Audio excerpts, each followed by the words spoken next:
Podcast. Subscribe now on Google Play and iTunes and Spotify. Right now. Yeah. We back in the building. I don't know if Fame has unmuted his mic yet. Are you here, bro? Where you at? Every time I see that intro, bro, it's never going to go away. Every time I see it. Hey, ain't nobody stop you from fixing it. Don't act like you ain't no. I know. Next week, I'm changing that animation. I can't do it no more. And let's not forget, it was your idea. I know. That's why I gotta change it. It's gotta go. It's gotta go. Ladies and gentlemen, we back for another great week of the Black Nerd Podcast.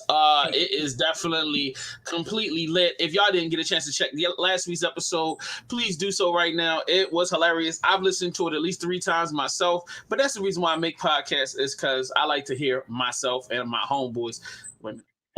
So anyway, make sure if you haven't done so, subscribe. Google Play, iTunes, Apple Podcasts, Spotify. Also, if you love Spotify, you'll notice that we have video available. So if you subscribe, then you can watch this video. If you hate YouTube and don't want to watch it on YouTube, you can watch it on Spotify. I don't know, whatever. I just put it up there because they told me I could, so I put it up there. So anyway, today we got a special guest. She lit, bro. She's got her own show talking about comic books. She gets so deep into the comic world that I feel inferior in her presence. So, like, you know what I'm saying? But I'm definitely happy to talk with this person because we got a lot to talk about today. She's got to help us. I just watched the last Miss Marvel, and I don't understand the last episode that came out.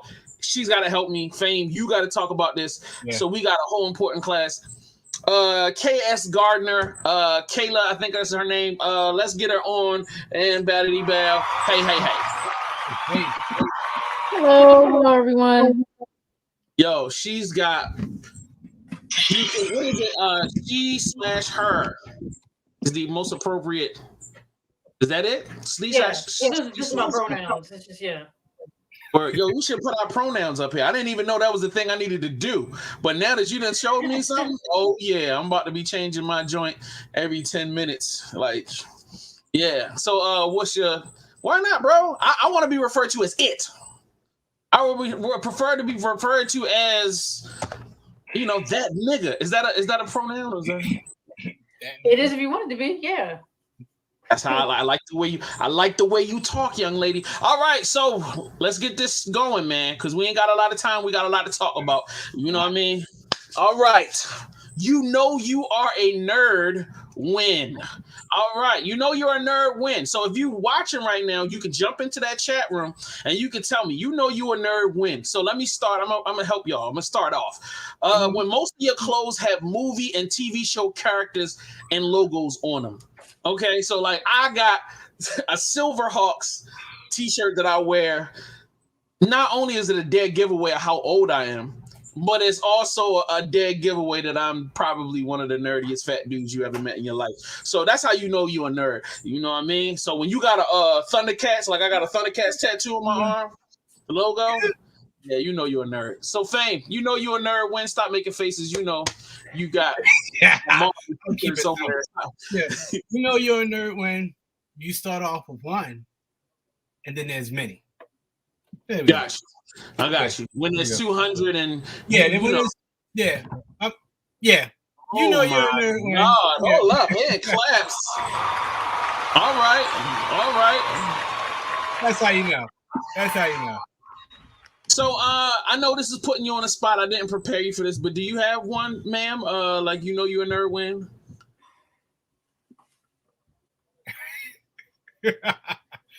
Okay, that's super hard. Okay. It's my wizard beard for when I host Dungeons and Dragons games. Oh, nice. Really? Dragons. You were a role player. Yeah. And I have like these Harry Potter tattoos on there. That's pretty hot. Pretty much all my pops are Harry Potter. That's hot. I got some here really fast.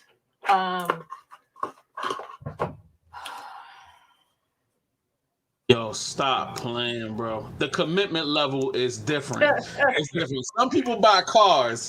Y'all collecting like crazy. Yo, shout out to you. Shout out to you. That's pretty. Yo, when she pulled the tattoo game, like, yeah, this whole sleeve right here, that's hard. But I love that. So wait a minute, did you make that or did you order that? Like, where do you get something like that on a website?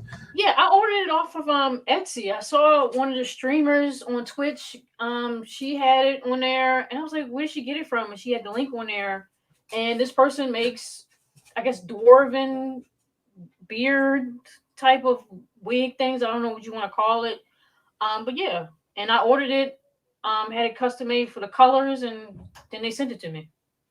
Word. I want to order one of those for an adult party. I'm not going to tell you guys exactly how it will be utilized, but I've got some ideas right now. So anyway, we're going to move on because there might be regular people here. Let's get into the precious. Yeah, buddy. So this part of the show is where we get to plug something that we really, really, really love. Something that we're like, yo, I have to have it. I'm going to put it in my collection, or I've already added it to my collection. And this week, I'm going to show you. I'm about to throw this up on the screen real quick. So this gives everybody time to prepare. If you're not prepared, let's get it on. So this has been added to my collection about 2 or 3 months ago. It's called a Google Hub Home Max. This is a useless piece of equipment. I mean, it is a nice little gadget to have. It's a cool little thing, but let's be honest. I don't need it. Nobody needed it. It ain't nothing more than a really expensive clock that gives you the ability to make phone calls and play videos. But I needed to have it because I am a gadget freak. And that is, to me, a part of being a nerd. You know, you got to have some gadget stuff. So that is my precious for this week. Fame, what is yours? Mine's I went completely different this week. I wanted to, here we go. I tried to go different. Atomic Habits.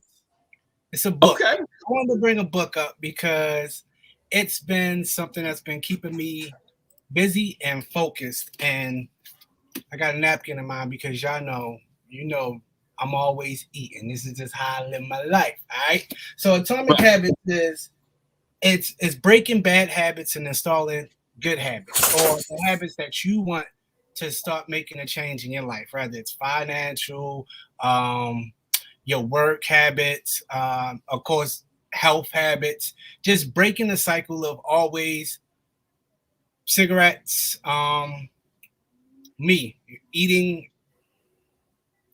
fast food after 8 in abundance, and then after 11, and then again after 4 in the morning, like, oh yeah, it's breakfast time now. I can go ahead and finish off last night chicken wings and fries, because you just know that's why there's a napkin still. But bro, you got to keep your energy up while you're walking the strip late at night servicing customers. You don't have to do the wrong stuff. Like, I could do fruits, I could do vegetables, I could do it the smart, healthy way instead of chocolates and chicken. Right. I got you. Atomic Habits is my precious that I suggest that you try it out. All right, Boss Queen, do you have a precious or some item that you want to buy, or something you already bought that you're like, yo, this is it right now? Something I would like to have is this. I don't have it on my computer, but it's this. It's the Pokédex from Pokemon, right? But it's for your Switches, for your games. Yes. Oh. And this is from Etsy, right there. Okay. What's that running price? What'd you say? What's the price on that? $30. Did you check it out on eBay? I mean, Amazon? No, I haven't. But this one is on Amazon. It's the Sailor Moon one instead. Okay. That's on Amazon. And then these little things for the joysticks on Amazon right here too. That's cool. I like. And then there's where you would put your Switch is BMO. So you put it on the inside of them right there. And this is from that's from Etsy, and then this is, so it's a bunch of Switch stuff. It's pretty much, this is the one for Legend of Zelda. They got the Dragon Ball Z the balls. I'm not sure. They may. I just saw those are the ones that I like the most. And then lastly, this is the Analog Pocket. So it's like a Game Boy, but you can also put your Game Boy Advances in there too. That's hard. So, That's hard. See, yeah, she gets it. She gets it. She super gets it. Yeah. So, because I have some Game Boy Advance games from when I had mine, but I don't have it anymore. But I still have the games, and I can't play it on anything. So that does both Game Boy and Game Boy Advances. Got you. All righty then. So the next thing we got to do is one of my favorite sections, which I haven't changed the thing, but it's not supposed to be a darky in time due to legal reasons. We can't refer to a black person in history as a darky. It's disrespectful. Is so that we what just it means? a nerd in time. You know what I mean? Yeah, unfortunately. So all right, so this week's my pick for this week, or the pick, excusez-moi s'il vous plaît, is let me get this up on the screen because I'm bugging right now. Boom. All right, so we're gonna go down. Not the person that invented security or the street light. Not the guy that invented elevators. It's James E. West invented the microphone, or co-invented. Even for those who aren't quick to pick up the mic during karaoke, microphones are used every day to communicate over distances far and wide. The vast majority of microphones used today, including the microphones used in phones and cameras, use a microphone co-invented by a black man. Dr. E. West was tasked with creating a more sensitive and compact microphone while working at Bell Labs in 1960. Along with his German colleague, Gerhard Sessler, West invented the foil electric microphone, which was considerably less expensive to produce than typically used condenser microphones. 2 years after it was invented, the final model of the microphone was developed in 1964. They patented the trademark invention. For 4 years later, the new microphone was in wide production and was being used in hearing aids, tape recorders, most telephones, and baby monitors. So let me give you some hand claps. So if y'all haven't noticed, you can hear everybody at home can hear us. That's because of that black man. Ladies and gentlemen, let us not forget that black people have been nerds since the beginning of time, thus creating all the things that we love, including stop signs, AC, and microphones. Every week, I will be highlighting those individuals. Happy nerddom. Thank you for the world that us nerds provide for you individuals. So let us all pay homage. So anyway, the next segment. Let's see. What are we going to do? Do you mind if I add something in there really fast? Please, you go right ahead. This is more for like music nerds. So it's called What Are You Doing Here? A Black Woman's Life in Liberation and Heavy Metal. So it talks about the black people and specifically black women in heavy metal and how like rock music started with black people pretty much. And of course. It was, I guess, I hate to say the word stolen, but that's pretty much what it was from our like white peers. And so it pretty much talks about how it started and how us as black people were able to identify with it. And then we ended up moving away from it in a way, because once the white people got involved, it was seen as white music because that was the stuff that was playing on the radio and not the black musicians. And then it talks about like the Chitlin circuit. I think Quincy Jones has actually talked about it a couple of times too, about how the Apollo Theater and then the music venues, we have a lot of music venues here in Baltimore that are like closed up now, unfortunately. So a lot of musicians would come from, New York City to Baltimore here, Atlanta, I think maybe somewhere in Virginia as well, before they went down to like Atlanta or whatever on Nashville.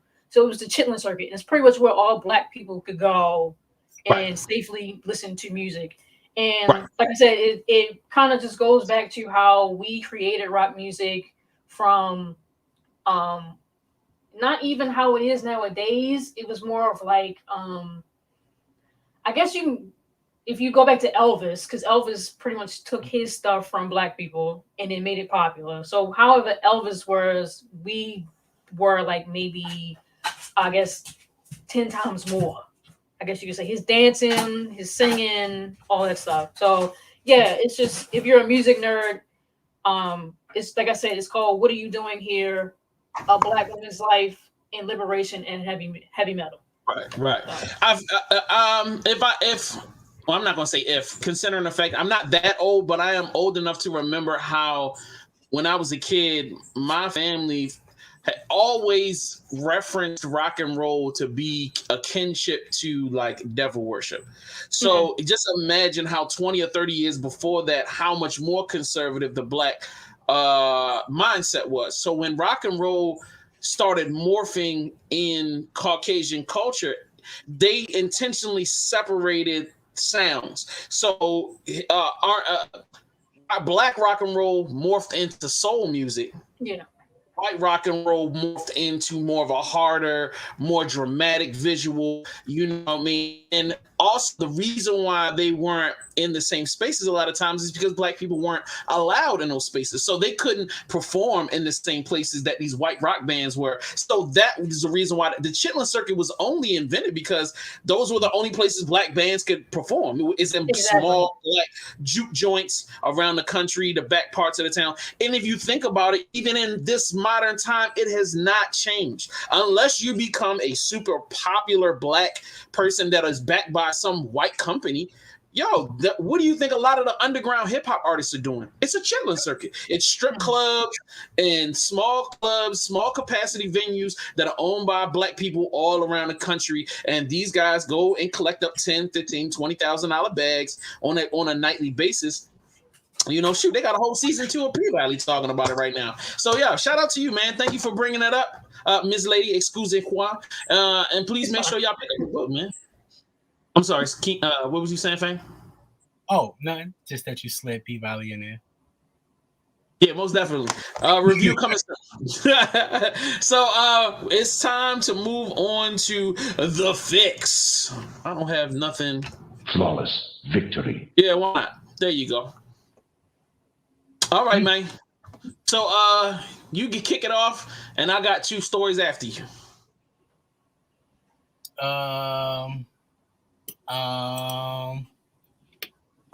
Let me stop playing with y'all. All right, so today we're gonna follow the trend of what we've been following. You've been itching for VR, so I got something else for you today. What, Yu-Gi-Oh VR? No, augmented reality. Oh God. Yeah, throw it on the screen. Listen, I'm putting it on the screen, but I'm gonna do the little talking over it because it's just too loud. So with augmented reality, stand on the screen, is good for education, appliances, which I'll show next, clothing and furniture. It goes on and on. So Jay, you want to take some glasses, right? Mm-hmm. Not the VR headsets where you this is what you're doing, bumping into stuff, but some glasses for our world. Remind me of that. What's that one movie with the guy with the black shades on? I always forget the damn name. He take the shades off. He see people looking all like skeletons and stuff. People in black suits. You put it back on. You back into regular world. Prices all over the place. You don't know what I'm talking about? I just can't think of the name of it. It's the Netflix movie. No, it's not. You saw Is it Free Guy? No. Free Guy's a new version. I'll find it. I'll put it in the comment section. But on screen right now is that tablet right now. What that guy's doing is he's putting stuff up in his house that he can shop for online and see how it will look in his house. Same thing here with, clothes and fashion. The mirror will show you inside of a department store what that outfit will look like that you want to put on right then and there. Of course, they got the metaverse, healthcare, sporting events. Have you seen like during the Super Bowl games or how this is right now on screen with the baseball? They'll have something on the field And on television, it might look like, you don't see that in real life. But if you have the glasses and you're in a stadium, you'll see like a big Ravens bird fly into the field and land on the 50-yard line, a panther jump from goal to goal. If you got the glasses on, you're seeing this in real time the same way that we're seeing it on a television screen. So where do you get the glasses from? Are we talking about like Google glasses or something? No, these glasses, hold on. I didn't even look into that, bro, because I don't even know if we can buy them yet. I know Meta has them out. Let me click. Now I don't need to see that. Let me pull this down for a second. Stop sharing. Stop sharing. Come back to you guys, and then I'll find it real fast. So it would be. Go ahead. No. I was going to give you some time. What do you think? If you got it, you got it. Meta glasses prices start at $10,895. $895. Yeah.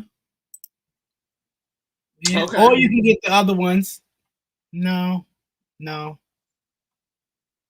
Okay, is this one? No.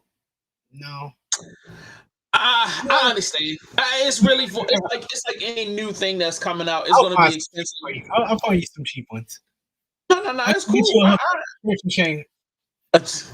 Well, I already understand. It's just like when flat screens came out, they were $2,000, $3,000, $4,000, $5,000, $10,000 a piece, and now you can get a 55-inch for $350. I just saw that brand new in the box. So I understand the prices got to go down. It's the same thing with getting the VR goggles. You know what I mean? Right now it's $200-$300. It'll be $50 in a few more years. You know what I'm saying? Came out, it was $600. It was like $699 when I originally wanted them. The Oculus. All right. Well, boss lady, what do you think? What is your opinion on VR at this point? Are you interested? Are you in it, or do you have VR goggles? Do you get into the experience? Well, I think in order for them to work, you have to cater to certain niches. So, like the sports ones, I guess will work for people who are sports fanatics.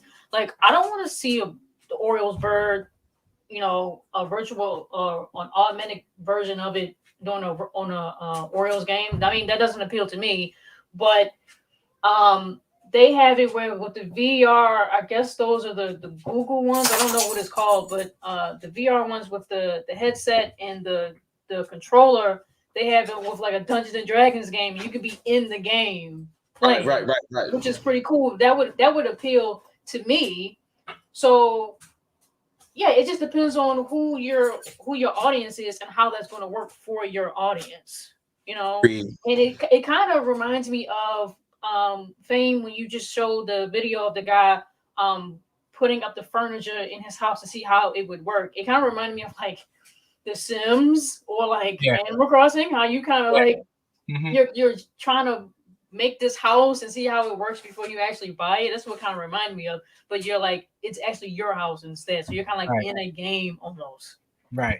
And I believe that's how the glasses will work too. When you were saying the Dungeons and Dragons, I believe that with the glasses, somebody as smart as us would literally put it out. So in our living rooms, we could have, say we create some software, volcanoes or the inside of a dungeon with a maze. And we could literally say, okay, everybody put the glasses on, swipe on the table, and you'll see the dungeon. Mm-hmm. You'll be able to move your pieces through. Like, I believe that, I know I could create it, but I believe somebody will over time have a piece like that where you just change a landscape, creating landscapes and put the glasses on and you saying right in front of you. And it's kind of the way they want to go with, this is popping into my head, but I assume the mobile games, like what Pokemon Go, Jurassic Park, what's the other one right now? It's just a ton of them at the moment, but those are the two main ones right now. We're creating more reasons and ways for children to run out in the street and get hit by vehicles chasing after something that doesn't exist. Well, dang. So I'm gonna let you have that one. Let's bring it back to regular people, regular nerd world. Daredevil and Kingpin are heading back to the MCU. All right. After Mark rumors, it seems the return of Daredevil and Kingpin are closer than ever, according to new reports from The Hollywood Reporter. Charlie Cox and Vincent D'Onofrio appear set to reprise the roles of Daredevil and Kingpin in the MCU once again. The actors originally portrayed the roles for the Marvel series on Netflix. Since those shows came back under the control of Disney, D'Onofrio has appeared in Hawkeye, while Cox had a brief cameo in Spider-Man No Way Home. The rumor is that both actors will appear in the Echo series that will feature Kwai Cox, who I don't even know who that is, reprising her role as Maya Lopez and some other people. According to the report, Daredevil will be involved in the story as he looks for his missing ally, Jessica Jones, who is played by Kristen Ritter in the Netflix series. The rumor is that she will be returning to that role. It appears that Disney Plus is going to be making a run at the street level side of the MCU that was started in the interconnected Netflix series. If all these appearances pan out, that would leave other named heroes for those series: Luke Cage, Iron Fist, Punisher, Misty Knight, and Colleen Wing as the potential returns down the road. Okay, so I have a bunch of questions. What is Echo? I have no idea what that is. And thank God that we are going to get, to me, the greatest thing is getting what I've been wanting, which is more of Daredevil, because I think that was one of the best, Marvel television shows ever. I mean, I honestly have not seen a television show wow me and keep me engaged as much as anything else. I think that show was just masterfully done, written well, shot well. Go ahead, jump in. Whoever wants to jump in. Hello, can y'all hear me? Yeah, we can hear you. Fame, Yeah. What the hell? Pay attention. Sometimes I just like being a dick. No, I was reading up on Echo. My bad, bro. Oh, you don't know about Echo? No, I don't. Mastermind. All right. So wait a minute. Mastermind says in the Marvel comic universe, she has the Phoenix powers. What Phoenix powers? All right, I'm gonna go. Doing this. I didn't know. So I did not know either. Ma'am, can you help us out? Unfortunately, no, I can't. I mean, I just watch whatever comes. I don't really care what's on there. I mean, what I do when I talk about comics is more of like original independent creator stuff. So like I try to stay away from reviewing or getting too much into MCU or the DC, whatever it may be. Just because they don't need the promotion. Like this is just kind of like enough for them in a way. So I just kind of enjoy whatever it is they give me. Whatever I feel like watching. Yeah. So no, I definitely feel you. I mean, I know who the characters are. I don't really care to dive deeper into it. That's just me. Got you. So Mastermind, to answer your question, did you watch Hawkeye? Yes, we did. Echo. Oh, Echo was the chick that was deaf. Oh, I don't know. I mean, like, I thought that she was just some cheap plot device that used to move the storyline along. Like, she didn't really impress me all that much. I mean, like, and I think that there was so much going on in the Hawkeye show with them trying to sell Christmas to me. You're trying to sell me on this new Hawkeye, which I'm like, bro, you just made Hawkeye worth me watching. So now you're trying to pawn off another Hawkeye on me. I thought that was the whole thing. So I think I was just frustrated at that series in general. But thank you for clarifying Echo being the deaf, character or whatever. So she's going to get a whole series. Oh, God. Yeah, that's already started production. So this would be interesting. I just feel like it's a lot. It's a lot to try to consume. In a way, it's a lot. I mean, it's for the fanboys, fangirls, fan people, whatever you want to call them. But at the same time, it's like that's what all Disney is just this. Where it's like, where's the original ideas? Where is some other stuff? I mean, the same thing, I guess, with I think it may be a little bit different with Star Wars because you have so much you can go into that that hasn't been explored yet. If I may jump in, and being the obsessed Star Wars fan, this is the first time in history that they've ever really spent, outside of video games, time on the big screen telling any kind of other story. Whereas Marvel, over the last 15, almost 20 years, has been telling us multiple stories. However, the stories were tied together into a bigger story. So I was a fan of it because at least when you introduced me to a new character, it tied into a bigger story. So like I may not have cared about Guardians of the Galaxy, but I was interested to see how this group of people helped the larger story.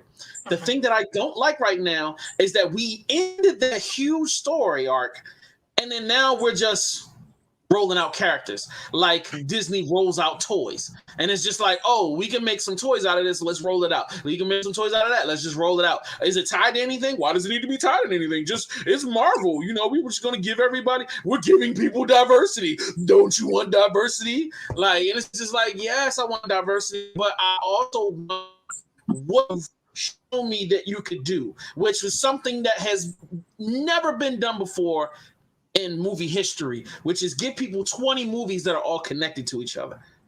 Give me more of that. You know what I mean? And yes, build a world out for me, but I still want to see the world in a sec. Go ahead. But do you feel like waiting 20 years for that? I didn't wait. It was happening throughout the 20 years. And now you're waiting for phase 5, correct? I shouldn't have to wait for phase. Excuse me. Phase 4 should connect to something. You know what I mean?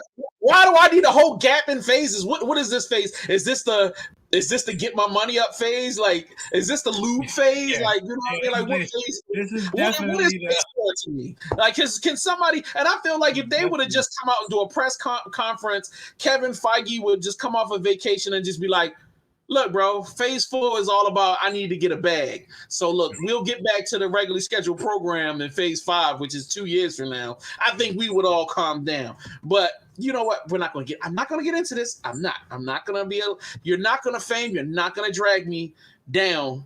I'm not going to allow this to happen. So we're going to move on because we're going to talk. If you want to know anything about how I feel about stuff, we're gonna do a review on we're doing a review on Thor Love and Thunder. Did you see Thor Love and Thunder, man? No, I haven't seen it yet. Okay, cool. So I'll save you me screaming and hollering at the screen. You won't have to be around for that. That'll be fine. All right. What is okay. Yeah. Shut up and let me do my thing. Tell me what this is. Ladies and gentlemen, your boy is amped.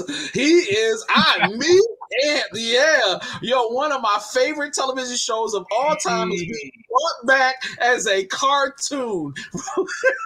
Golden Girl 3033. Let's go. Animated plot series. Let's get into it. Using the original audio from Betty White and Bea Arthur's classic sitcom Golden Girls 3033 reimagines the four friends in a brand new series, and its creator hopes to make more. For years, Mike Hollingsworth has found creative ways to inject jokes into animated comedies, working as the supervising director of BoJack Horseman, as well as Tuca and Birdie, which I liked, and BoJack Horseman I liked too. Inside Job and more. Hollingsworth fills frame after frame with visual humor, from cutaway punchlines and background puns to silent callbacks and quips written on T-shirts, crones, and more. Now he is applying his impressive skill set to a stone cold classic live and action television series, The Golden Girls. The Golden Girls 3033, a plot made to elicit a series order. Hollingsworth reimagines Susan Harris's beloved sitcom with animation, relying on the original scripts and audio as a point before shaping fresh episodes for a story set more than 1,000 years in the future. Excuse me. So, like, yeah, I know a lot of you, this is not nerd stuff, but it is some nerd stuff. Yeah. I'm a fan of Golden Girls, and I'm excited about this. And So, I had to what? So I guess they're gonna redo the original episodes and then do them in the future. Is that how it's gonna work? Or You're okay. correct. Yeah, they're gonna take yeah. So they're gonna take original audios from episodes, and then they're gonna redo it in cartoon form, and then he's gonna add certain elements. And I'm quite sure they're gonna use some deep fake stuff to like mimic their voices and to add dialogue and do some other things to it. Yeah. So yeah, it'll just be something fun. Go ahead, Fame. Stomp all over my happiness. Why don't you? This is your time. I was happy. No, you wasn't. The only thing I'm gonna say. Did you go to YouTube? Did you see? Oh no! I saw the trailer. I have the trailer. But I was like, I'm not gonna do it. I'm gonna let my homeboy. Yeah, man. I'm gonna let you do your thing. I ain't gonna play it because you was like, man, I want to hurry up and get the show over, and we can't go overtime. So I was like, all right, I ain't gonna do it. We already 40 minutes in, but I just watched it. I'm gonna just say I'm disappointed. And we barely halfway through. So yeah. All right. So that's the end of the fix. Let's move on to, let's see, what is this segment that we are into right now? And that is, man, I hate the fact that these are all out of order. It drives me nuts. Oh, it's the dive. How about the diving? All right, I'm glad that I finally got that sound effect in there. All right, so for our guests and for those new to the show, the dive is a segment where we drop videos or we give you subjects that people deep dive on. Now, generally, the easiest way to understand this is I watch videos and then it'll send me to another video, to probably a Google, then to a website, then to a downloaded PDF or something crazy. And then 16 hours later, I come up for air and I've realized that I've lost a significant amount of my life diving into some crazy subject. So now that I've given y'all an example of what works, this has sent me and my entire family down many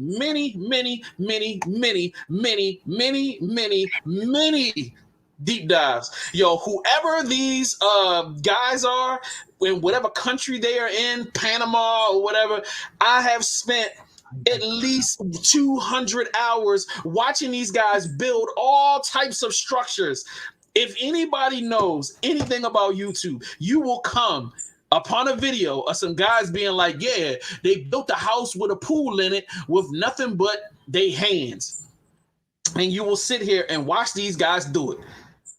This is the deepest dive you will ever get, because there's not 1 or 2 or 5 or 10 or maybe 20 videos.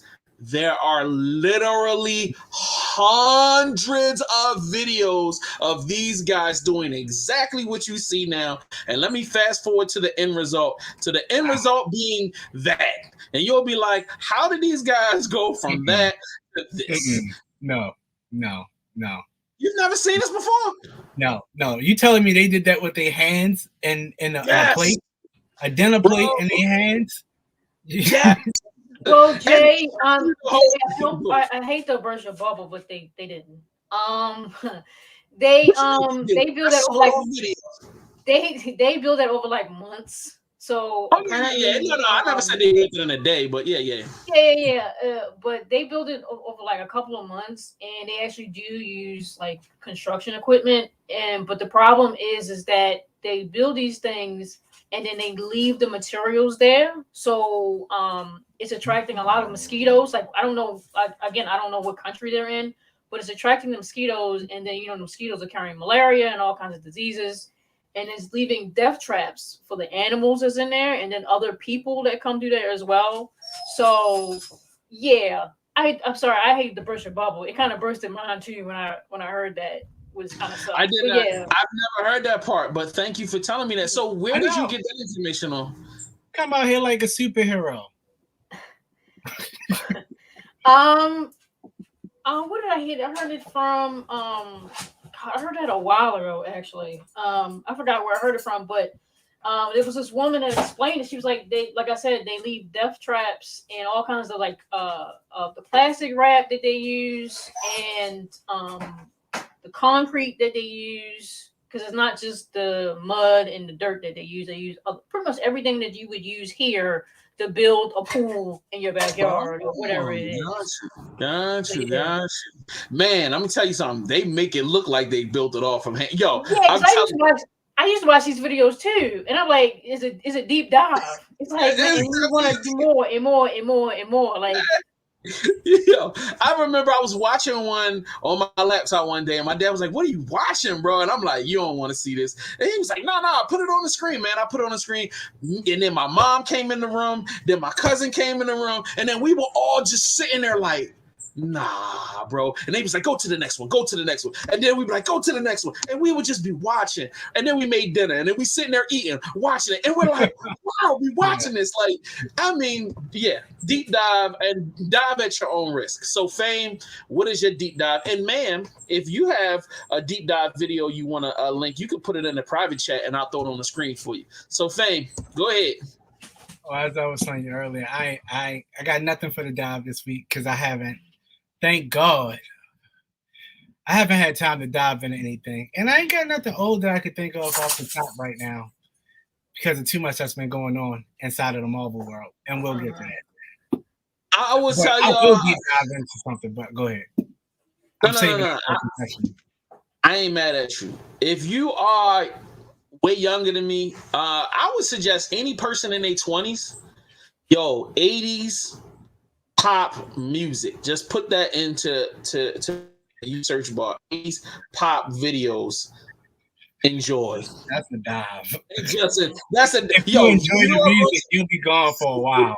You'll be gone forever, and you'll be like, "Yo, was they dressing like that? Yeah. Would they making songs like? Yeah. Listen to the words in the song. Listen to how they dress." Have fun. Come back. Show me and tell me what your favorite song is from the 80s or your favorite music video. So, Madame, did you have something that you wanted to throw on the table, or? My deep dive. I'm trying to look for it now. I don't see it, but I like to watch. Sorry, that was my dog. It's these people. Here it is, right here, where they make Nerd Forge. So, let me see if I can try to grab it and put it in the chat so y'all can see it. Where she builds stuff. Oh, it's just like that one YouTube channel I'm subscribed to where it's a forger and they make swords from different video games and TV shows. Yeah. That's hard. Yeah. It's super hard. That's it right there. I just put it in the chat if you can see it. I just clicked the first one I saw. Oh, it's in a private chat. There we go. My bad. I hit the wrong button and then flew up out of the studio by mistake. All right, copy and let me see, where am I at? Let's do that. Let me bring this back and do this, that, and bam, and bam, and bam. All right, so let's pop this on the screen. Let's see. If I'm even going to be able to make anything in an hour. And I think this is going to be such a fun experiment just to see how much. All right. Quick little update. We are now at 4 hours, 11 minutes. It's looking pretty good so far. I'm going to go get those plaster rocks that we casted which is something I really. Oh, okay.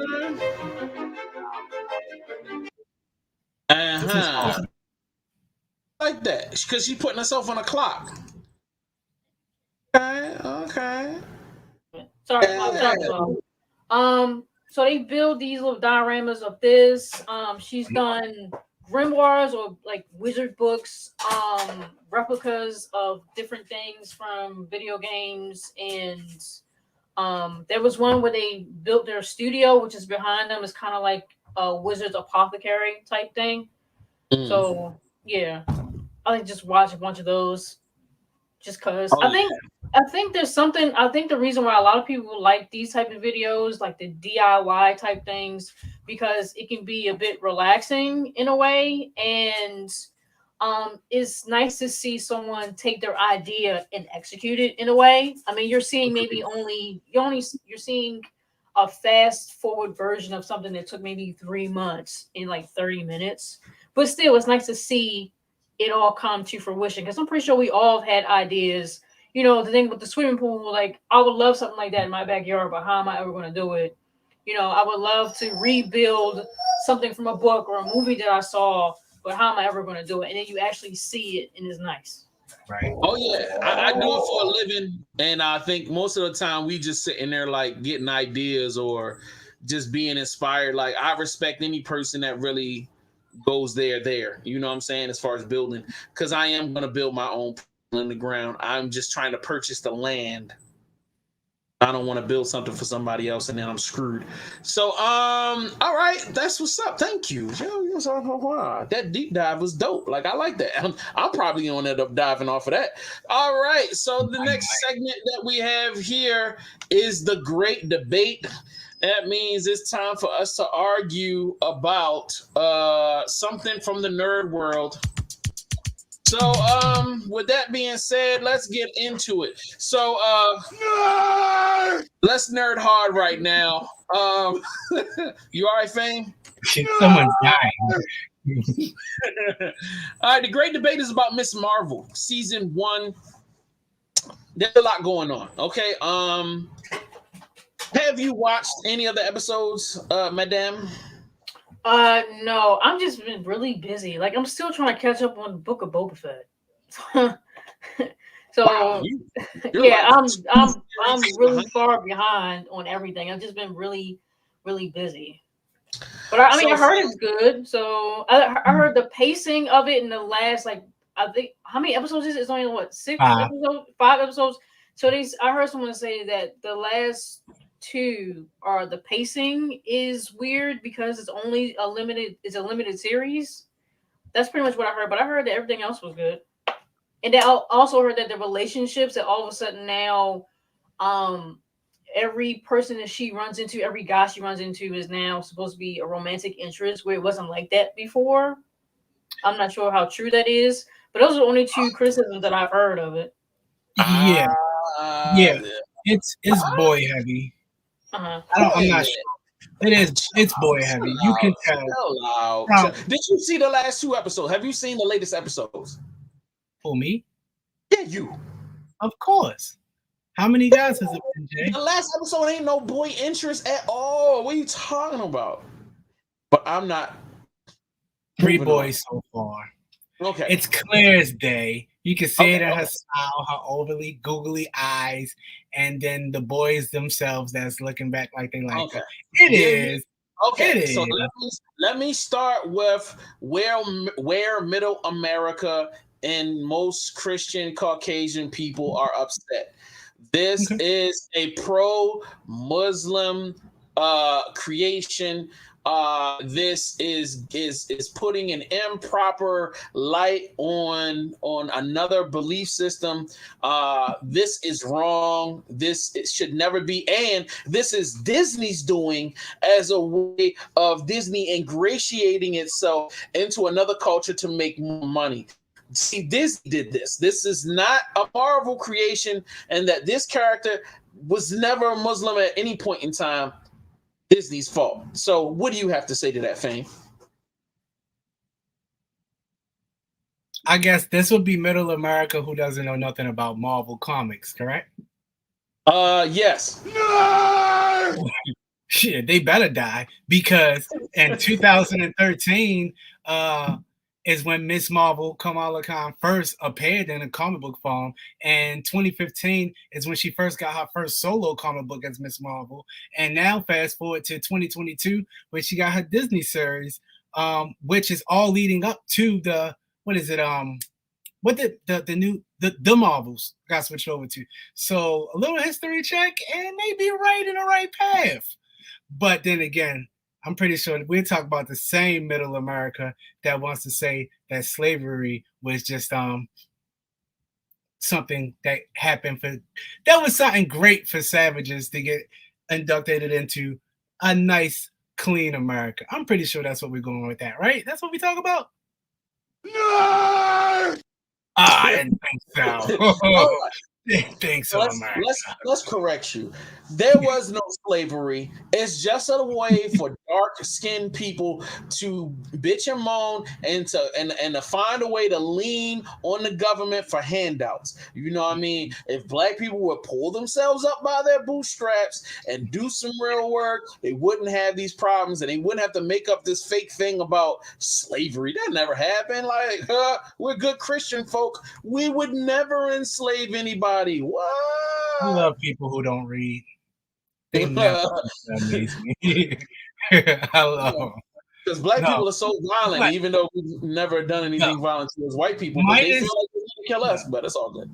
Mine is crazy middle America people and anybody else in general who just don't like Miss Marvel. I think Miss Marvel is doing something really, really dope, and it sends you, if you're interested, into a deep dive. Do the story right now in all the 5 episodes. They're hinting towards the partisan of India, which is the divide of India and British and Pakistan when Indians ran down into Pakistan. So it's because I don't have a good history. We all know Gandhi and we know what he's been through, but we don't know about the time that he's been through it. So it's kind of interesting to see in certain lights. If you start deep diving in, you'll get more of, well, I didn't know the British was like this. I didn't know that. Well, we know about the British having slaves, but we didn't know how. We don't know why. We don't see it in movies. We didn't know that it was Indian people, Pakistan. We don't know. So it's a deep dive if you're interested, and it's something that's already. You didn't know that they whitewashed the past? Of course. I'm from Middle America and I don't read, Jay. Of course I didn't know. You didn't know that it was whitewashing going on? But anyway, I love what you're saying. Now, this is another point I want you to bring up. You were telling me about Disney shows and how Marvel kind of mimicked the stylings of other Disney shows. Can you clarify that a little bit? I just mean it's more kid friendly. Miss Marvel feels like iCarly or Hannah Montana. It feels like any Disney show about children, but it has this Disney part. So it's kind of like Hawkeye was, but it's more Disney. It's more kid Disney. It don't feel, even though she's supposed to be a teen, it don't feel teen Disney, or it will be early teen. That's what it feels like for me. And anybody else who watches it, I'm pretty sure it has to feel like. If it don't feel like that, then you don't watch this channel. No. I don't watch Disney Channel, and I don't have children. So, like, when you brought that to the table for me, it really went, oh, I get it. I could now not hate it as much, because I really felt like this is so hokey. I also felt like that there was no point of actually feeling like, oh, she's in trouble or she could get hurt, or because it all just seemed too safe. It all seemed too friendly. It all seemed too la la la la la. Like it didn't have the same stakes or the feeling of stakes. So that's one of the original reasons. What you said? I said they spiced it up since you said that. They got their little knives and their little throwing ninja stars now. Knives. Let's cut each other. It's a little dangerous. Stop. Just stop. You know what I mean? I felt like once you explain that to me, once you explain the concept of the different religion being played as a part of the core part of the character, it made me accept the show fully. You know, now I know what I'm watching. And that's the thing. I need setup so that I can nuzzle into a show and I can let it ride. You know what I mean? Now, in my review of these last 5 episodes, I can say that they did a bad job setting up the villain. They did a bad job setting up the story. I felt like there was too much time focused on history. I understand that you're trying to explain a lot of things. You're trying to world build. And when I'm saying world build, we're not even talking about MCU world build. We're just talking about you guys aren't familiar with Muslim culture. Let me explain this to those who aren't really into it. If you don't have an understanding. Now, I like that. I really did like it because I really once watched this show, I really felt like I learned a lot about Muslim culture. I know I learned a lot about Indian culture. Like, it was so beautiful. And then plus, obviously, the things that they did to say, hey, look how Indian families are and look how it's the same as other families. Yay. Like, I love that. However, when you spend that much time doing that and you just kind of like throw something up on the screen about how she got her powers, and then you give me this really whack montage. Like, y'all need to go watch 80s movies so y'all can get an understanding of how to do a montage. Those were horrible montages. Go ahead. Let me pop in, because I feel like what you just described is kind of unfair, because do you feel that way when you see black families on the screen, or is it just normal? Like, when we was watching The Falcon and the Winter Soldier and they had the cookout and, you know, the white boy coming over to the cookout and just the regular pieces that only happens or the police in the neighborhood, the black kids. It doesn't feel that way to you, or is it normal? It felt like you were explaining black culture. I get it, but guess what? They were blips. They were blips. You're talking about blips in the overarching, and they got 10 episodes. They didn't get 6. Yeah. So, come on. So, all right, here's Mastermind. Last episode of Miss Marvel reminded me of that first episode of Watchmen when they explored Black Wall Street. Yes, Mastermind, I totally get it, but it was one episode. We wrapped it up, baby, and then there were touches of mentions of elements brought in later on down the road. I felt like it was a little heavy-handed. And for clarification, I do not have a problem with Muslim culture. I don't have a problem with them explaining it. I loved it. I loved all of it. I just felt like it didn't give me enough time to see the character evolve. She went from being a klutz to an expert in like a day. All right. Arvell said, I disagree with Fame. Disney/Nick shows are too kiddie. Miss Marvel is just a teen perspective of the Marvel universe who happens to be Muslim. Yeah. That's okay. You can disagree. But give me 1 second and I'm going to tell you exactly the show that it's almost just identical to, that just dropped on Disney Plus and on Disney right now. And it's like a supervillain movie. And the only difference between Disney, I'll wrap it this way. So most Disney shows are on sets, right? In the house. You don't normally see them out in the open world. That would be the only difference for me, is that this isn't in a set. Everything else feels Disney kiddie.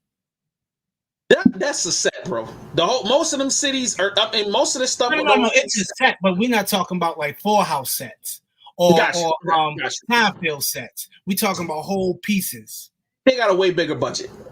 Right. We can get a drone shot around. You're not doing that on a regular Disney show. But other than that, it still feel like, like you were saying, bless her little heart. Don't throw that dagger all the way by her cheek. That's what it feel like. Right. And it's like, even when you saw the villain, it's like, are you really a villain? And the reasoning for how things ratcheted up, which it really wasn't a ratchet up, but like the cause for tension was just so goofy. Like, and I'm trying not to give it away. I swear to God, for those who haven't seen it, I'm not giving nothing away. But I will tell you, the reason why the person became the villain in the show is because of like the dumbest, simplest, like, this is why you mad? And now you went from, are we cool and we're like family and I know your peoples too. You're gonna die. It was just so like, what? I was really about to say, if this was a comedy show, you could still use this exact same villain. Facts. And here's Mastermind, aka Arvell, trying to plug in Atlanta. Thank you, sir. We appreciate that it was filmed in Atlanta. That's what's up. So, Muslim Atlanta has a good Muslim population. Let's move on. So, all right, in the end, all right, I got a list of questions. I'm gonna run through. Does it mirror the comic book? Does Miss Marvel's the TV show mirror the comic book over 50% or under 50%? Well, it's just getting started, and yeah, it's tackling exactly what you just described. It's what Kamala Khan goes through in the comics. I don't. Okay. There's no difference. Okay, so it does have. Okay, all right. Does Miss Marvel, this storyline, do you feel like it connects with a greater MCU storyline?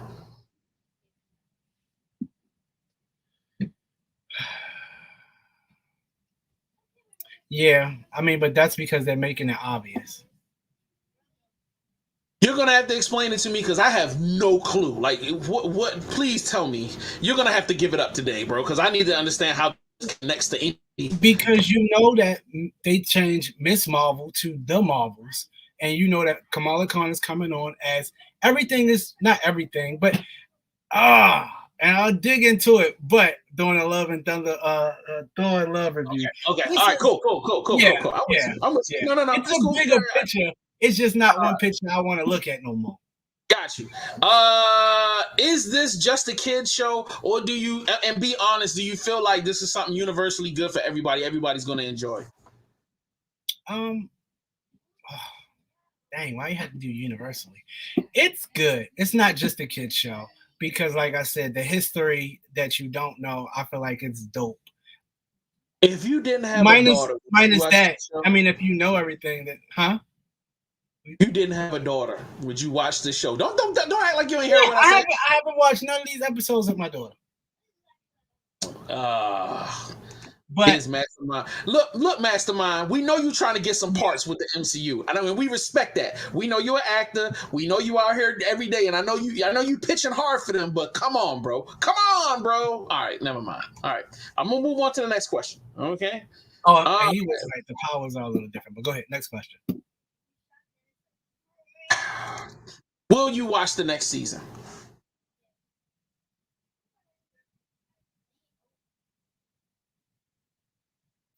We'll answer that during the next season. All right, ladies and gentlemen, thank you guys. All right, we had to get that out of our systems. Only because we are. No! Yes, we are. I love this button.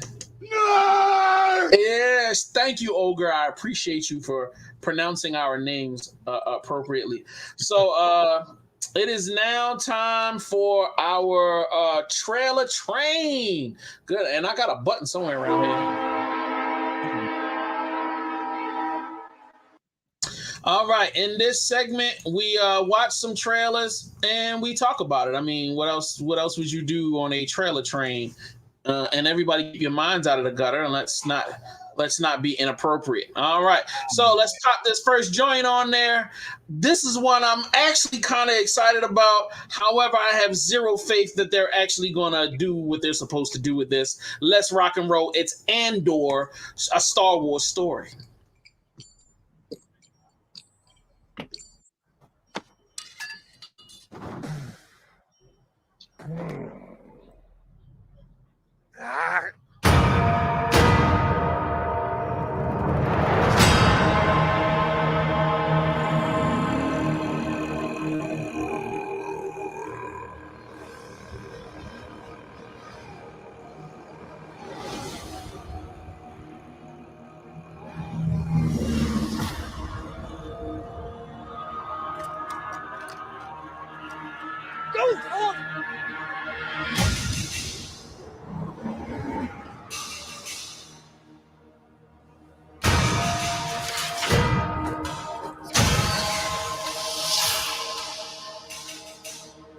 They're so proud of themselves, so fat and satisfied.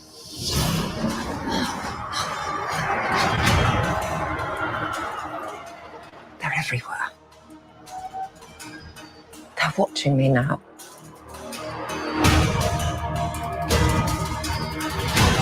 Soon enough, these days will end. There will be no rules going forward.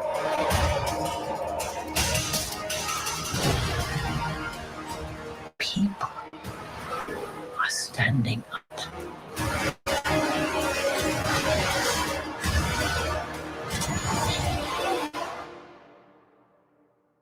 That's what a reckoning sounds like.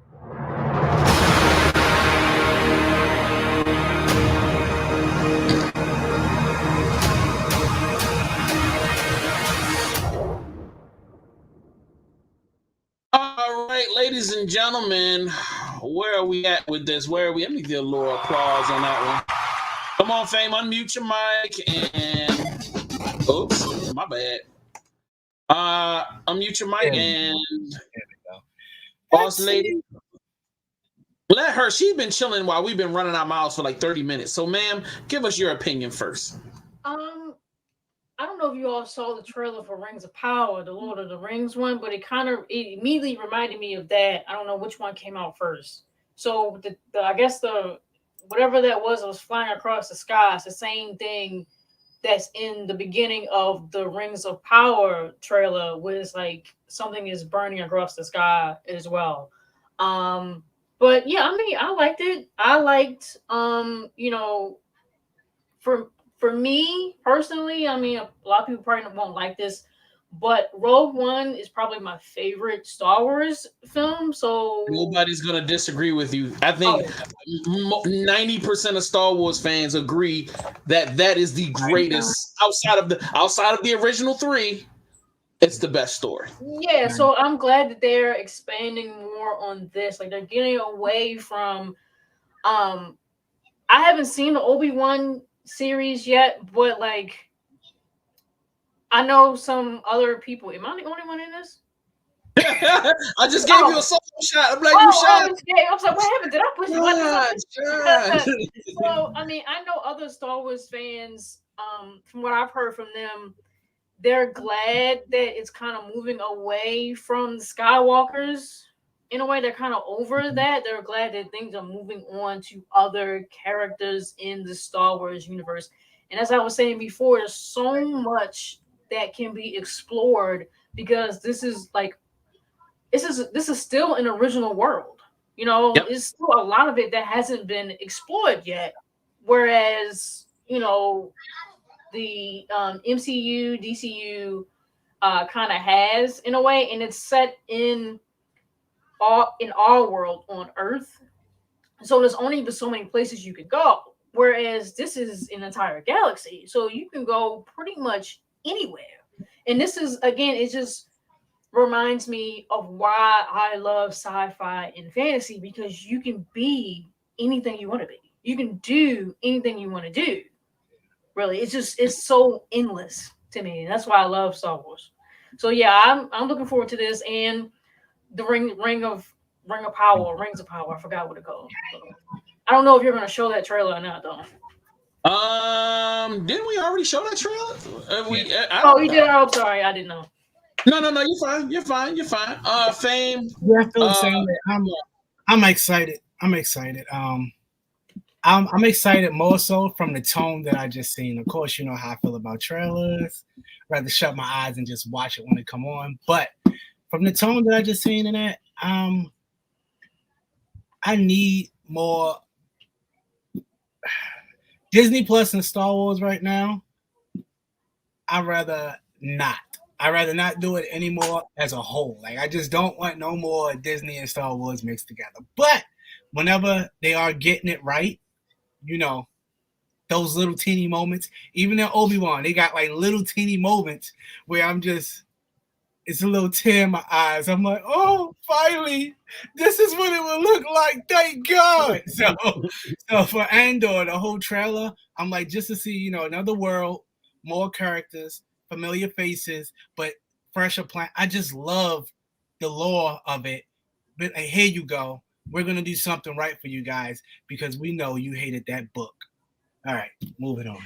All right, yeah, definitely after Obi-Wan Kenobi tripped over itself 1,000 different. Ooh, my bad. After Obi-Wan Kenobi tripped over himself 1,000 different ways. You know, I'm happy to see this, and everything you guys said is exactly how I feel, and I'm not gonna re-say it. I think you guys said it best. And let's just rock and roll. If first of all, I love to have continuing storylines, meaning that I love that all year long I've been able to enjoy a different story, whether it's from Marvel or it's from Star Wars. Thank you, Disney, for that. You know what I mean? Because this way I don't get bored with like, damn, all of the shows ended. Now I'm stuck with watching reruns or whatever.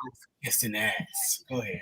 Well, I think they do that because of how much you're paying for the streaming service. So, I mean, if I'm paying all this money, this annual fee, I want stuff all the time.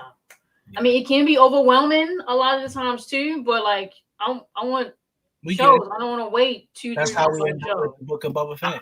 I feel like the big D in the streaming game is still Netflix, because Netflix will drop 80 of these joints, you know what I mean, throughout the year, where Disney is probably going to give us 6 or 8 or whatever, maybe 10 or whatever. So like, you know, I feel like people are so enamored with what Disney's doing and how they're doing it. They're forgetting that, bro, like Netflix was dropping crazy series every week. It was like 3, 4, 5 dope TV series that you could like sink your teeth into, and then you didn't have to. You got it all at once.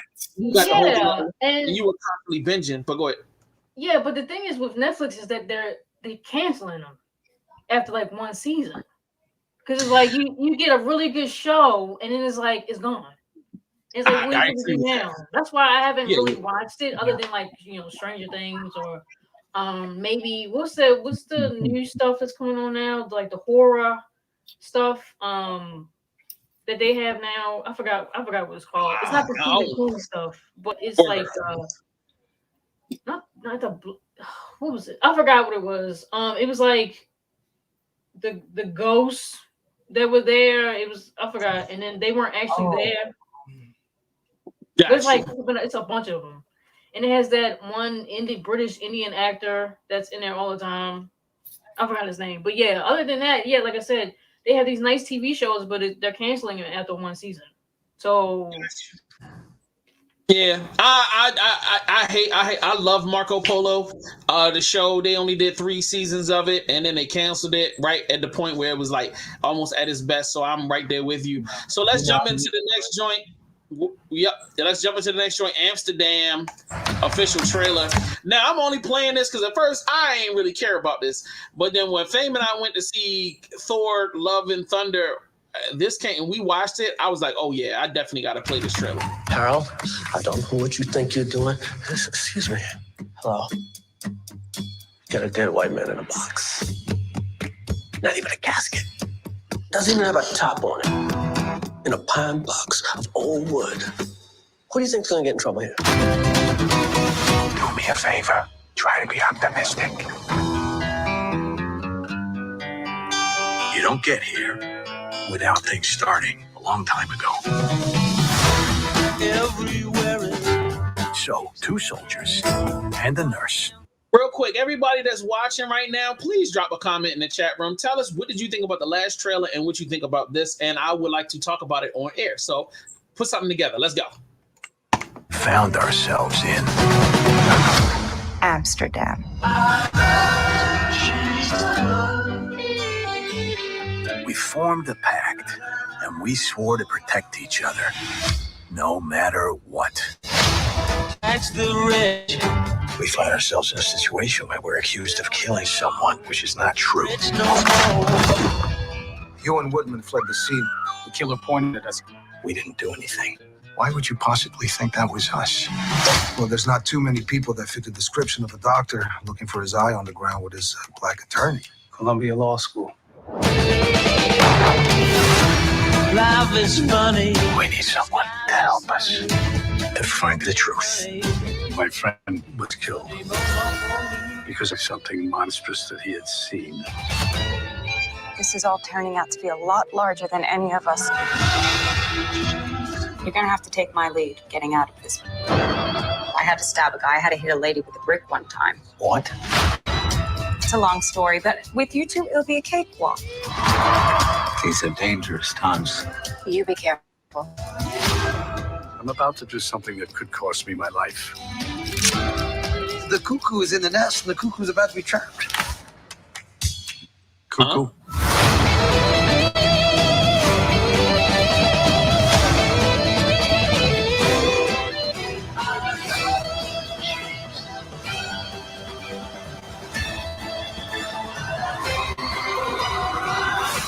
This is one of the finest innovations from Zurich. It removes all pain.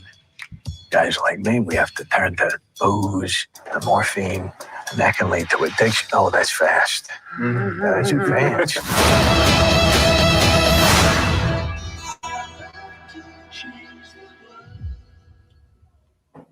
All right, Fame, you go first this time, sir.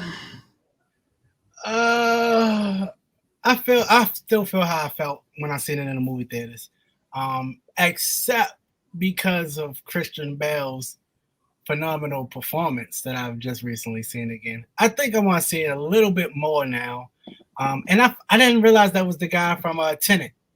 Did you see Tenet? Yes, I own it. Yeah. I didn't realize that was him until now. Yeah, I'm not so much interested in watching it, but I do want to go to the movies to see it. I do want to see it on the big screen, minus Chris Rock. Gotcha. All right, ma'am, your go. Yeah, it seems interesting. Would I see it in the theater? I haven't really going back to the movies now that everything is streaming. You can get it streaming services. Like, why even bother? That's just my opinion. I'm not really big on going to the theater. I mean, if I was to go with somebody, then if I was to go with somebody, then maybe, yeah. But yeah, it seems like an interesting movie. My only concern is that it's an all-star cast, and when you get movies like that with a lot of all-star actors, big names like that, they a lot of times they try to like one up each other in scenes, and yeah, the collaboration isn't there, like the chemistry isn't really there. They all try to act out a scene in their way. Like you have Christian, you have John David, and Robbie, right? So they all will try to act out a scene 3 different ways instead of all together, as for instance. So that's what I'm kind of concerned. You got Robert De Niro, you got Chris Rock. I don't know how many scenes he'll have, but he might try to do his scene, you know, because he has limited screen time. Or Raimi, I get it, and Taylor. You know what I'm saying? It's just like when you have an all-star cast, people want to shine in whatever little moment they have. Really, same thing with like Mike Myers. Like how many minutes are he gonna be in the movie? So he might try to be really funny, you know. And it's like the pacing at the same time too. Again, that's my only concern. I'll probably just have to watch it and be done with it. I don't know. We're gonna drag you to the movies with us then. Yeah, you will have to drag me because if you give me the option, I'm not gonna go. I don't know why y'all want to go to the movie, but hey, I can imagine. I think I was like that before I had the movie pass. When Netflix was at its peak, I was like, "Go to the movies." You see what's on this TV? It's more of just like a crowd thing. Like I don't like with a lot of people when people just like are messy and they're rude and obnoxious in the movie, and I'm like, I really just not deal with it. Yeah, we both party. Yeah, it doesn't bother us. But most movies we go to don't really have crowds. The only time you know you're going to get a crowd is for something like Thor, you know what I mean, something like that. But like those type of movies, right. But most stuff like that don't always happen. So like when we go to the movies, generally it'll be, you know, nobody on our row. Yeah, it'll be sprinkles of people, but you don't normally have half a row to a row by yourself, and you know what I mean. You got a couple people there, and this is like you can. And then also, if you with a group of people, you ain't thinking about that. You with your squad, y'all ain't even paying no attention. Yeah, I I always go by myself and like on a Thursday or something like that, 11 o'clock, and then I sit all the way in the back, and then all these seats, and somebody just happens to be like right next to me or 2 seats down. I'm like, this whole theater, you next to me. Right, they selected like, oh, I gotta be warm in the theater. There he is. I mean, right next to this person by themselves. Like, I'm right here next to you. Like, yo, that's when I would just get up and move. I would just be like, you know what? You too close. I'm just gonna make get up and move with you. Dang. Right. They'd be like, damn. I'm like, yeah, take it personal, bro. I didn't want to be next to you. You know what I mean? Fuck it. Facts. Yeah, I'm looking forward to seeing this movie. I don't know what these two crazy kooky people are talking about, but yeah, it's exciting. Sounds like it's going to be a good, complicated story. Sounds like I'm going to get some laughs. Look like it's going to be some, mystery and some little da-da-da-da. So I can't wait for it. I'm with it. So that is our trailer. I'm about to say trailer park. That is our trailer train for today. So make sure if y'all haven't done so, comment below. Tell us what you feel. Are you excited about seeing it? Do you not want to see it? Do you think the trailer's trash? Do you think it give away too much? Just tell us how you feel in the comment section. And then also drop trailers for movies that you want to see or you want to see us talk about. And it does not have to be movie trailers. It could be video game trailers. It could be trailers for something crazy coming up or, something like that. We can do it. So I got a special segment before we get out of here. We got, before we get into the Black Nerd playlist, I wanted to do something special with the two of you guys. So I want to show some love to historical nerd films. So I asked you two individuals to come up with a short list of 3 films that are about, 3 films that you love from about nerds or on nerdy topics. Who would like to go first, or would you like me to go first? I'll go first to get it out the way. I think only one of them is historic. I didn't know they had to be historic. No, it doesn't have to be historic. I was just talking shit. No, it's just a nerd movie. That's it. I think obviously for me would be the Lord of the Rings, that whole thing. Lord of the Rings, the first trilogy, and then the Hobbit trilogy. And then I don't know if you all saw it. It's called Onward. It had Tom Holland and Chris Pratt, and it was the animation. It reminded me a lot of D&D. It had like the Galactus Cube in there, which I really liked. And then this movie predates me. I was born in 91, and I think it came out in 88 or 89. The Wizard. That was my joint back in the day. Now, yeah. I actually saw that in the theaters. I'm old. So yeah, those are because it predates the Super Mario Brothers film. No, it doesn't. Yeah. I'm about to say it doesn't predate Super Mario Brothers. That the film is about them. The movie. Yeah, it predates the movie that came out. Man, let me tell you, watching that movie and seeing him put the power glove on. I'd never owned a power glove. I was very poor. I wasn't very poor, but my parents was not about to spend no money. And I used to covet that glove. That might be my precious for next week. But yeah, that to me is a true nerd film. The Wizard is a true nerd film. Now, I will give a slight bit of pushback, but I understand exactly what your perspective is. I don't consider The Hobbit and Lord of the Rings to be nerd movies because those guys aren't nerds. They just guys in an unfortunate situation trying to set something right. Well, I don't know. Everything about The Hobbit is nerdy, but continue. Nerdy.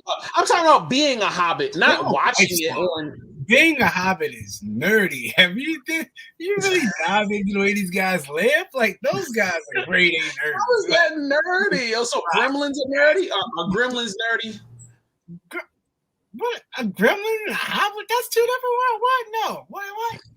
Little critters that run around on shit. I don't. All right. Go ahead. Run me your list, sir. Run me your list of your 3 nerd films. I completely forgot. But at least I'll use my small amount of brain power that I got right now.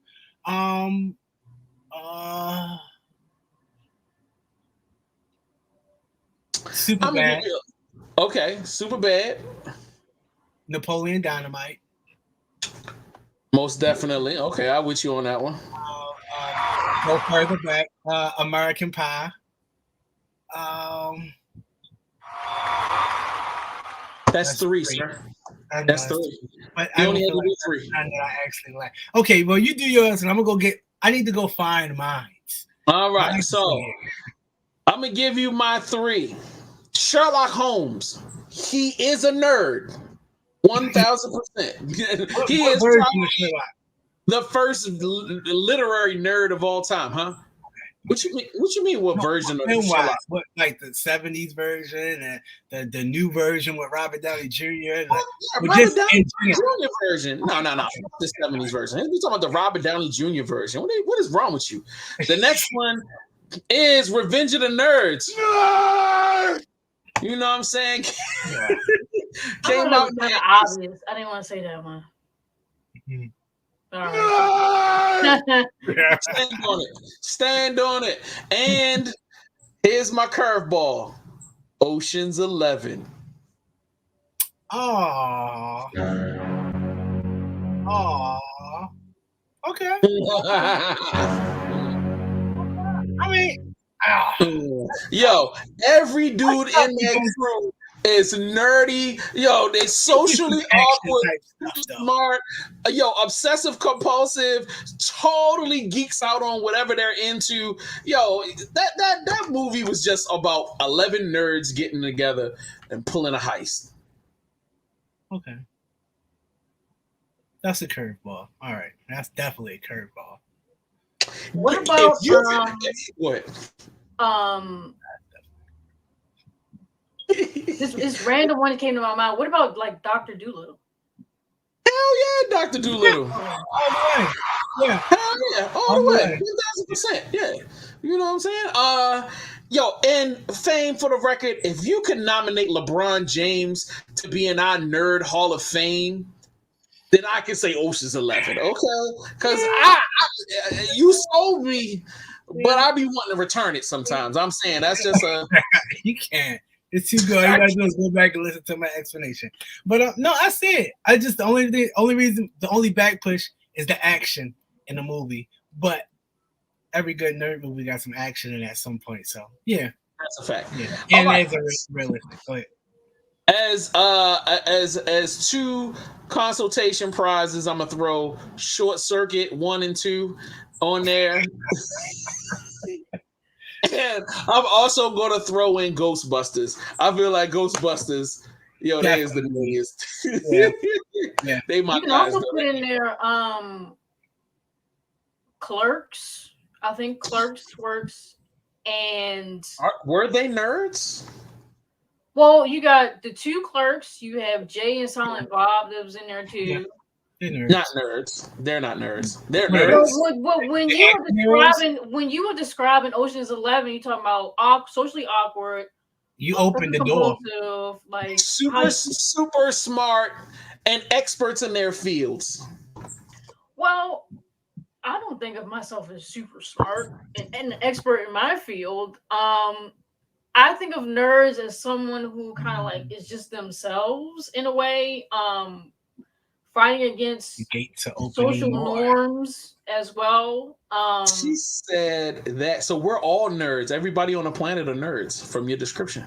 Well, no, not really. There are people who are okay with the social norms. There are people out there who aren't being themselves, who don't care to be themselves, who can't afford to be themselves. Oh, you balling. What else? Who don't really chase their passions. Again, who don't really care to go against social norms or to challenge anything. It's just the film that came to mind when I thought, and like Clerks, anything, Jay and Silent Bob, and maybe if you squint a little bit, maybe Dogma. If you squint a little bit. Of course, if you're gonna say Jay and Silent Bob, Dogma's gonna go right in there. Like maybe Dogma. Nah, no, maybe if we're gonna co-sign the Clerks, which I haven't officially done yet, but it doesn't really matter. Go into the comment section and tell if I'm right or wrong. Then Dogma will go right in. And let's be clear, I love all of those movies and I own them all. So like, y'all can be hessed with all of the whatever you about to say in the comment section when you hear this. So y'all can be as mad as you want to. Okay, thank you for throwing that out there. I think controversial conversation. This is what I like. You know what I mean? Defining and redefining. Mm-hmm. Oh, shut up. Yeah, Kid and Play goes in there now. Oh yeah, most definitely, bro. Yeah, most definitely. Why wouldn't they? More mead. More mead. All right. So the next thing we're gonna do is what is it called? I'm sorry. Black Nerd Playlist. So these are videos that we put on our playlist that are super nerdy, things that you'll enjoy.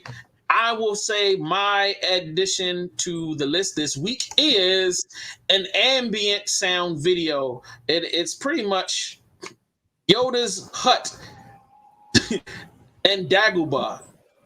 And it's just an hour of just rain. Where do you find these things? This is every week. He's never stopping to amaze me. And I literally will be at work and this will be playing. I don't listen to music. I'll just listen to this. It's super hard. So I just looking at judgment. You just don't. If you know Jay, how I know Jay, when he brings things to the table, I'm like, where do you find time to find these things? Like how? The universe brings it to me. The universe brings it to me. That's all I can say. The universe brings it to me, and I just love it. Well, let's be clear. Like I'm already into ambient sounds. So like sometimes I go to sleep to the sound of a starship. You know, the hum. Like if you ever listen to a Star Trek TV show or movie, there's always that hum in the background when they're in space. Well, somebody got that hum and just made a 20-hour video out of it so you can sleep to it. Or sometimes you sleep on a spaceship. Well, to the sound of a spaceship or rain or whatever. So yeah, ma'am. So you looking at me specifically as a crazy person. So like, yeah, I mean, I can take that. I accept it. No. I'm looking for my video because I actually do the same thing. So I listen to they have these Harry Potter and I guess ambience music for like different classes. So like when they're out in the greenhouse or when they're in the potions. So it sounds as like potions in the dungeons. So it sounds like you're in like a cellar with water dripping and whatever, or they're in one of their houses, or they're, like I said, they're outside. So you hear a lot of outside noises. And I also listen to it's just like some music, lo-fi music that will help me when I'm writing, just to have some background noise. Yeah, I love it. I love it. And they have multiple ones of the Star Wars. So they have one of Alderaan, where it's like a cityscape in the background and there's ships flying by, and the only thing you can hear is ships, like it'll be like rain or like wind blowing, and like little R2-D2s, you can hear them off in the distance, like it's just some cool shit. Play some of these sometime. Yeah. Well, check out the if you go into the description, I have the link to the playlist. So, Fame or any one of you guys, if y'all want to enjoy any of these videos and tap into this stuff, you can go right there to get it. So, Fame, what is yours for this week? Well, on my playlist, I put one thing only, and that's video games, because that's what I have time for in my spare time. Mine is Conan, and you chuckled when you laughed when I told you earlier. But I really did, and I'm about to play this joint right now. Go ahead, keep describing as I pull up your video. Oh, nice. So Conan is I think we're in year 3. Conan's a massive open world game. Whether it's PvE, player versus environment, PvP, player versus player. You can play however you want to play. You get in. You start. They don't really give you directions on how to play. I'm really quick because we got to get out of here. So you get in, you got to survive the whole entire time. You got to feed yourself and you got to drink water. Build a house, build a chest, put all of the stuff you find in. It's just, Jay, you familiar with open world games? Yes. You mean like GTA? No. So completely different. This is literally, you start off with nothing in your possession and you got to get everything. And at any point in time, at a certain point of hours during the day, another player can come and steal everything from you and you have to fight to get it back. All of these buildings that you're seeing on screen now are being, you have to build it yourself. So you got to mine for stone, get the rock, put the rock into your furnace, turn it into brick or metal, steel, your armor, create your own weapon. Everything you have to do from scratch. And it all starts from chopping down trees to get wood, chopping stone to get rocks, to get your metals, your herbs to heal yourself, look for plants, killing the deer or rabbits that's in the environment to feed yourself. Everything at all points of time of the day as you're playing the game, it goes on and on and on. Fighting for your survival, fight against the environment while it's like 6 to 11 o'clock Eastern time. Between those hours, players can raid your base, blow it up with bombs, and take everything that you've been storing. Or if you're smart like me, I just got little small chests hidden around the map everywhere that at 5 o'clock, I normally do my unloading and unpacking. I tuck stuff away so I can go do real life. Like be on podcasts when I know my base is getting raided at this very second. So, so it's just one of those. And what's on screen right now is after 3 years, we've been asking for magic and sorcery in the game. I'll probably stop playing now that we actually get it because I'm pretty sure I don't want to go against players that's actually got magic now in the environment. But it's going to be hard to use it. You'll have to Westworld style. You have to sacrifice, as you see on screen now, the NPC characters that's in the side of the game to use magic or do whatever, upgrade your skills. It's going to be a whole different world.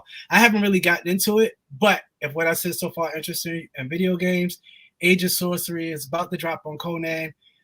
You don't have to play the sorcery portion. I'm being told you could just stick to the regular version, but everybody's the over 1 million population players that's still currently playing, they all want this. So, and I have to play it because I'm a douchebag and I'm going to have to fight them at some point in time because I like a challenge. Is this on Steam? It's on Steam, PlayStation 4, PC, and Xbox. Okay. Yeah. Got you. Okay. I've been playing since it's been out secretly. Most definitely, ma'am. What is yours? Well, like I said before, the Harry Potter, whatever class they may be taking, or I'll listen to when they're on the train to Hogwarts or leaving. Any lo-fi music. Mm-hmm. I've been listening to some Japanese city pop. So, like, if you think of animes from like the early 90s, their theme songs is kind of sort of like that, right? Yeah. That's what it is. And then, speaking of video games, when I was writing my books for the action scenes, I was listening to the Last of Us soundtrack. Nice. So that's what I do when I want to write out action scenes to help get the pacing going. So, and I think it was also Mad Max Fury Road. It's actually one of my favorite movies because I just love the movie. So that soundtrack as well to get the pacing going. Got you. Ladies and gentlemen, it is now time for our full confessional. So we cannot leave the show without cleansing ourselves of sin or inappropriateness that has happened in the world. So as nerds, we must fully confess things that have happened to us or things that, we just, need to put out there. So, I will go first. And then we will work our way around so that our special guest can confess her nerdly sins or Fame can confess his nerdly sins. And I will just say the most important nerd confession I needed to make this week is that I bought me, and I don't know why I don't have it here for me to put on screen, is I bought me some VR goggles. And when I bought the goggle thing, I had to test it out. Video coming this week. All right. So yeah, just as you might be thinking right now, Jay bought some virtual joint for porn. You goddamn right I did. So like, you know what I'm saying? We engaged in looking at what Pornhub, which is the only porn site that has VR porn at this point. Details coming soon. The video's coming. No details of the porn. No video of the porn. No. You're gonna want to watch my video when I drop it. It's very, very educational and very important. Also, I did not know how wide of a scope of type of videos could come out of VR. I know that sounds stupid, but honestly, I just didn't know how many ideas people would have, how cool some things could be, and how trash other stuff was. But anyway, getting back to my confessional. The next nerd thing this week was just understanding how when I'm with a non-nerd person, how I don't want to be around them. As a nerd, I've become so accustomed to my nerdly surroundings and my nerdly ways. Being around people that look at things like cartoons as childish or not cool makes me want to not be around that person or stab that person with something very, very hard into the side of who they are. Like, or to meet a girl and y'all are having conversations, you're trying to get the sexy time, but then you bring up something about Star Wars and she's talking about that shit, and I just be wanting to go, fuck you, bitch. I hope you die. So anyway, that's a confession. It was so inappropriate of me to say that. But that's the only thing I got to say is that in this personal weeks, my anger and vitriol has been focused on individuals who have not embraced the fact that my excitement for going to see Thor, Love and whatever the hell the name of the movie was. I just don't understand people just not accepting the fact that this is a part of our culture now. Let me live. And if you bring up my age one more time, I will put my hands on you, and it will not be in a loving, spiritual way. So thank you, ladies and gentlemen, for hearing me. Please don't tell nobody what I just said. And let's move on to Fame. What confessions would you like to make today? I'm pretty sure Kylo Ren feels the same way you feel about people. But big things. Mine is sad. And it took a little bit to set in, and then I realized not that I'm old, but Jay, I'm really, really tired of Phase 4. I'm really, really tired of Marvel. Yes. I am. Okay, this is me. This is me. And I don't want to end up like this because of it. Like that's I really want to get back to good Marvel. I love the fact that not Disney, but Marvel decided to expand their universe. But WandaVision, Loki, The Falcon and the Winter Soldier, Ms. Marvel, Black Widows, Eternal, Hawkeye, Shang-Chi, Doctor Strange, Spider-Man, Thor, Moon Knight, She-Hulk, Ant-Man, Blade, Guardians of the Galaxy 3, What If I didn't say it, Wakanda Forever, we don't even have a trailer. It's just... Oh, and then we just found out about Echo. Bro, I'm tired. I'm tired.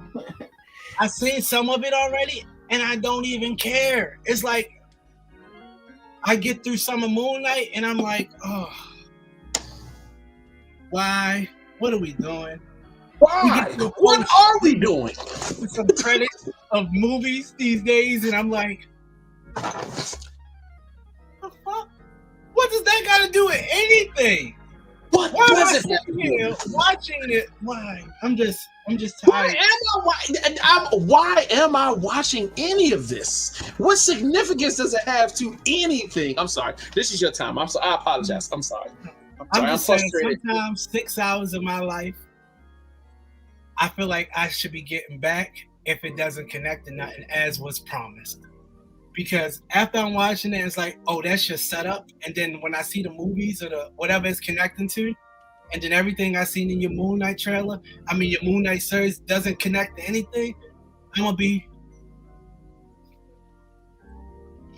Yeah. I'm gonna be feeling how I felt when I gave that pastor my money, and he told me I was gonna get a blessing, and we went home and we only got McDonald's again. I'm done. All right, ma'am. Would you like to make a nerdy confession? I mean, you don't have to. Don't feel pressured. Yeah, I'll make one. I don't think it'll change anything, but like I mentioned before, I'm DMing, or I'm the game master for my own Dungeons and Dragons game, and I'm like this close to killing all of them, to just TPKing the whole party and just being done with them. So that's just. I feel like that's necessary to be a game master, like, because that only makes the game good. When you really are just sick and tired of it, and you just keep coming up with more complicated shit for them to have to roll on. No, I don't. That's the thing, though. None of this stuff is complicated. They're only third level players. They make it complicated. These are simple tasks that they complicate because they scare themselves into being injured and almost dying. One character actually did die, but it was so stupid I brought him back to life. So I felt bad. That's crazy. Yeah. All right, can I make I want to make a confession on piggybacking off of your confession. Mm-hmm. I have role played before, but never with other black people. I've only role played with white people. Same. Me too. Well, I'm hosting a game with my family and I, so everybody's black. And then there's another game I'm playing in. We were supposed to do it today, but we're actually doing it tomorrow. And the game master is a black man. He's from here in Baltimore. We are doing it virtually right now. So, What brand of cigarettes do y'all smoke during the game? What brand is? I think he smokes blunts. So I don't know one gamer that doesn't smoke. Like, yo, they all smoke and they drink. Like, yeah, I drink, but he smokes. So it's I think it's 4 black people. It's like 7 players on and off, but it's me, the game master, and 2 other black guys. So it's 4 of us in there. If you wanted to jump in, or I think he is actually doing a Marvel RPG at some point, probably in the fall. So I'll sign me up for that. Because I'm gonna need time to create a character and give a fuck and all of that. So like, sign me up for the fall. I'll jump in only because y'all are there and I want to see this. So is this done virtually or is this done in person? Yeah, this one is done virtually, but I think he might try to, because he runs games at his house too, so he might try to make the Marvel one at his house. So, and he lives, I think, somewhere around here where I do, maybe somewhere around here in Reisterstown. So, okay, that's not far away. Yeah. Yeah, for fame, that's the other side of the planet. I'm down. I'm down. I don't. I'm down. I just be wanting to do stuff social. So it'll be like how I did with my white friends. They was like, "You want to come game?" I'm like, I have nothing to do. So like, I'll just come, and then I got thrown into it. I gotta be there to see how you handle the experience in person. I have to see it. Yeah, and there was like, just to put it out there, there was an event they had at No Land Beyond, which is a gaming bar on Maryland, and I think 22nd Street? Maryland and 22nd Street? Yeah. Yo, that's close to the old studio. Both of my old studios. That's crazy. I think it's 22nd. It's definitely Maryland Ave. In 22nd or 21st, one of those. They had a gamers of color. So it was like a bunch of black people went, and I've met some people there before, and I'm still friends with now. I think it was like last year. So yeah, a lot of the gaming lounges, that No Land Beyond, MAP Technologies, the North Ave Market right there on North Avenue, obviously. Yeah, that's North Avenue in Maryland, so it's right there on the corner. Word. Yeah. Yo, thank you so much. Yo, you really just put us on to some new stuff, man. Because I ain't know nothing about none of it. But go ahead. Fame, you was about to ask a question? Oh no, I want to see the No Land Beyond. That sounds dope. Yeah, most definitely. And that concludes our confessionals for the day. So, all right, any shout outs y'all want to give? You want to plug anything, man, before we get up out of here? Yeah, I just came back from BlurCon today in Arlington, Virginia, or DC. It's right there in DC. And I did a panel for urban fantasy authors. It was me, Calvin Chambers, and Roland, 3 Black urban fantasy authors who just did a Q&A for some people that, wanted to talk about how we did our work and how we got through it, how we published it, how we talked with other collaborators, editors, how we got it shipped and the cost for it, things that people wanted to know firsthand from people who actually published their work. We did that today. That was pretty successful. Other than being a host to my own podcast, a solo Nerdbird podcast, where I do similar interviews like this. I talk to independent creators. It doesn't have to be comics. It can be pretty much anything that's independent, solely based on you or whatever group you may be in. I talk about the creative process and any advice they're willing to share and how it affects them mentally. Other than that, the book that I have, it's Unholy. Oops, right? wrong Yeah, one. there you go. Yeah, you have right there. Unholy and Unbroken as of right now. Yeah. So it's a trilogy. Awesome. The third one I'm hoping to have done or have finished by the fall of next year, because I'm doing some other writing stuff right now. And because of the interviews, which is like really emotionally taxing, I'm pretty sure you both can relate. I'm doing that right now, and I'm going to stop doing the interviews in the fall, just so I can have more time to concentrate on my writing. So. Got you. All right. Well, I'm definitely, please make sure y'all support that book. You know what I mean? Show her some mad love out here in these streets. It's only $9.99 for the paperback, and then she's got 2 books, so that's $20. So kick over that $20, man, so she can continue writing, because creators need money to create. Like, you know what I mean? That's super important. The next thing is make sure you tap into her podcast, which my fingers aren't fast enough to pull it up. Tell them the podcast again and the links and. Yeah, it's the Solo Nerdbird podcast. I have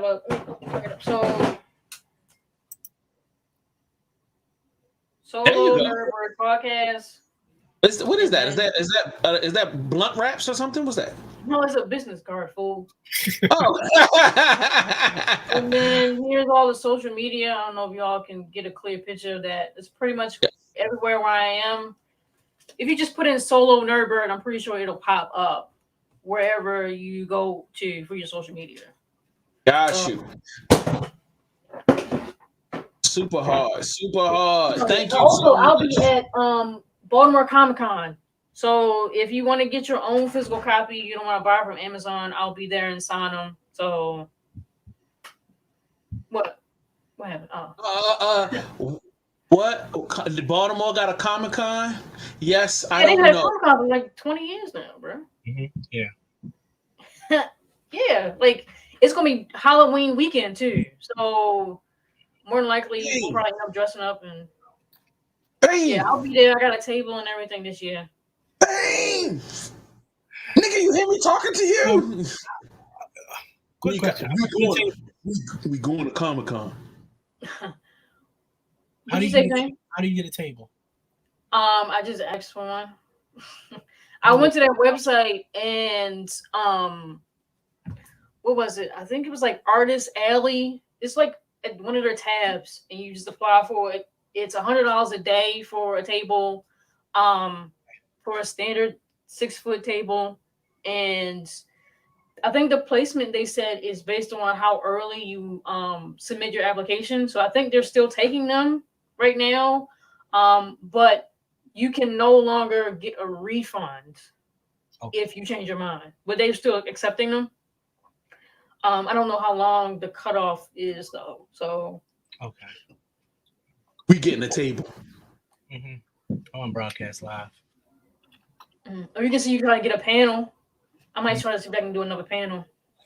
We will go in together on a panel. I'm definitely with that. We definitely do a panel, and I'm definitely getting a table, and we turn it up. I didn't know, and I'm going to be at Blurred next year.